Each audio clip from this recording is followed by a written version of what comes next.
Assalamualaikum warahmatullahi wabarakatuh. Nama saya Amir Kalish, wartawan TV PSS Selanda. Kini saya berada di TV PSS Selanda Studio ingin melaporkan tentang perasmian Luncai Studio di TV PSS Selanda. Mari bersama saya menerokai Luncai Studio.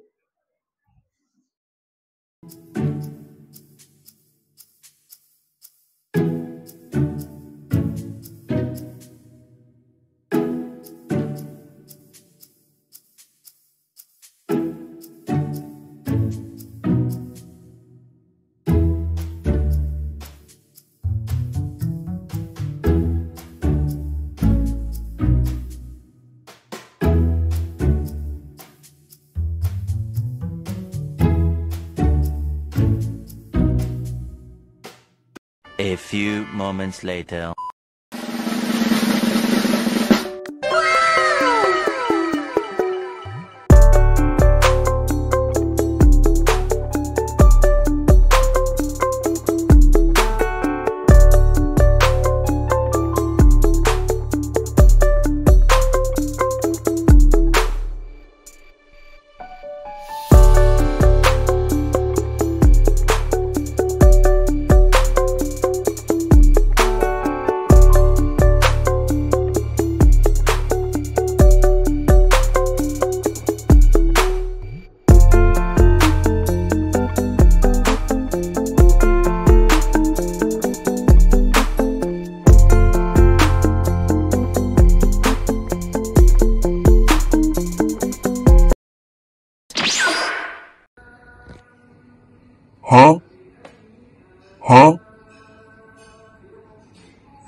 Bismillahirrahmanirrahim. Assalamualaikum kepada seluruh warga sekolah.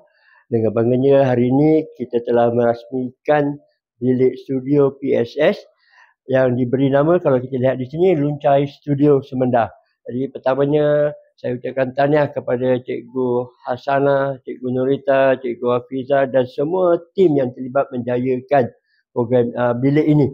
Jadi saya kata daripada saya, semoga bilik ini menjadi satu wadah ruang untuk pelajar-pelajar menunjukkan bakat dan terusnya menambahkan nilai pendidikan yang mereka peroleh di sekolah ini.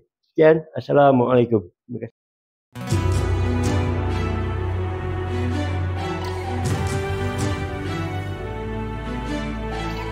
Peradaban kita bangunkan, bina kota, bina insan, dari budi jadi budaya, bina asas kemampanan, kesejahteraan masa depan. Ayo seluruh anak pertiwi, bangunkan Malaysia madani, sepenuh hati, jiwa, semangat, terus meyakini Malaysia madani. Ayo seluruh anak pertiwi, semarakkan Malaysia madani, sepenuh hati, jiwa, semangat, terus meyakini Malaysia madani. Keyakinan jadi ikutan, pendirian jiwa ihsan, nilai hormat keras.